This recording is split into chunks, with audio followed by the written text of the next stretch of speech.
হরে কৃষ্ণ, সকলকে সুস্বাগতম। আপনারা সকলে ভালো আছেন আশা করি। সামনেই এসে গেছে, আর বেশি দিন বাকি নেই, চিরাদধি মহোৎসব।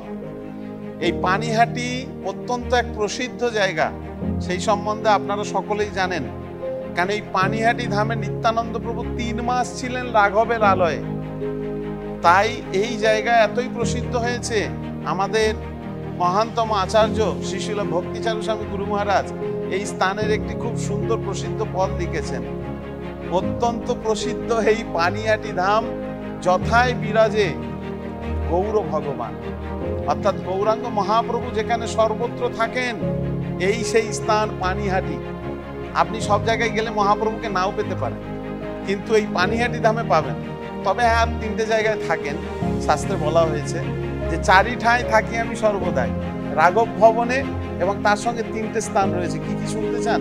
নিত্যানন্দের নর্তনে, শচীর রন্ধনে আর শ্রীবাস অঙ্গনে। এই 4 ঠাঁই থাকি আমি সর্বদাই। তো মহাপ্রভু অত্যন্ত প্রিয় একটি স্থান হচ্ছে এই পানিহাটি। তাই মহাপ্রভু তিনি নিত্যানন্দ প্রভুকে প্রেরণ করেছিলেন এই পানিহাটি ধামে। আর এই পানিহাটি ধামে থেকে নিত্যানন্দ প্রভু এই সংকীর্তন আন্দোলনের প্রচার তিনি শুরু করেছিলেন।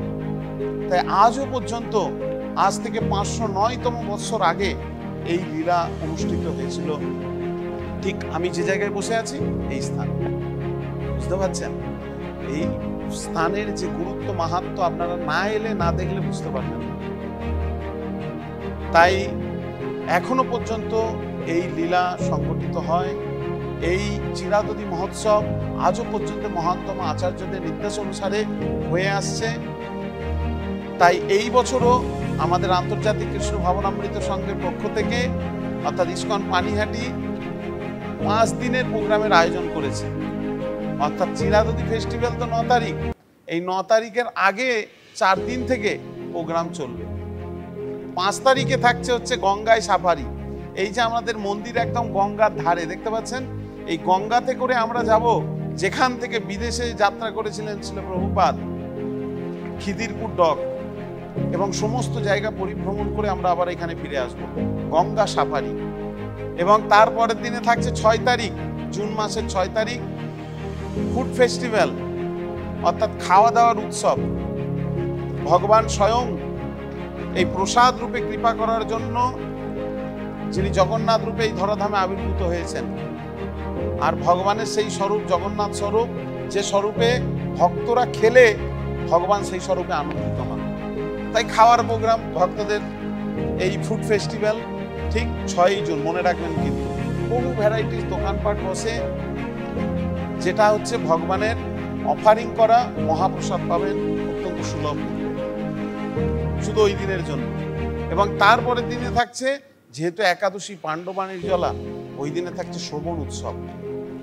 বরিষ্ঠ ভক্তগণ আসছেন বিভিন্ন জায়গা থেকে, এবং আমাদের মধ্যে বরিষ্ঠ মহারাজগণও থাকবেন।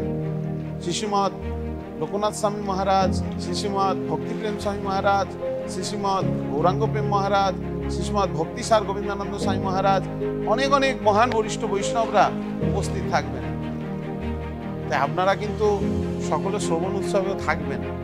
আর ফাইনালি সানডে 8 জুন, অর্থাৎ চিরাদধির আগের দিন, এই দিনে হচ্ছে কীর্তন মেলা। রবিবার সকলের ছুটির দিন, সকলেই আসুন। সকাল থেকে আমরা কীর্তন সহযোগে অংশগ্রহণ করে একসঙ্গে দিনটা অতিবাহিত করি এই কীর্তন মেলায়। এই কীর্তন মেলায় বরিষ্ঠ কীর্তনিয়ারা বিভিন্ন দূর দূরান্ত থেকে আসছে, মায়াপুর, বৃন্দাবন, দিল্লি, মুম্বাই, সমস্ত জায়গা থেকে আসছে।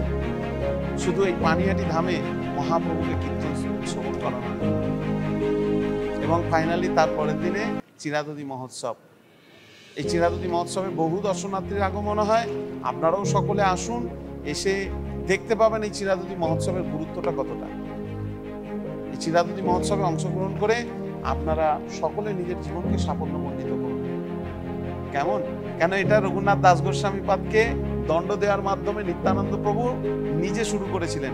তাই এটা কিন্তু কারোর উৎসব নয়, আমার আপনার বলা যেতেই পারে, যেহেতু আমরা নিত্যানন্দের সহযোগ, কিন্তু এটা নিত্যানন্দ প্রভুর উৎসব। নিত্যানন্দ প্রভু খুশি হবেন যখন আপনি এই অনুষ্ঠানে ভাগ নেবেন। কেমন? সকলকে রইল ইস্কন পানিহাটির পক্ষ থেকে সাদর আমন্ত্রণ। আপনারা এবং আপনাদের পরিবার পরিজন আত্মীয় স্বজন প্রত্যেককে নিয়ে কিন্তু এই অনুষ্ঠানে আসতে ভুলবেন না, মনে থাকবে তো? সকলকে সাদর আমন্ত্রণ রইল। হরে কৃষ্ণ, সকলে ভালো থাকবেন। জয় ইস্কন পানিহাটি ধাম কি, জয় চিরাদতি মহোৎসব কি, গো প্রেমানন্দে।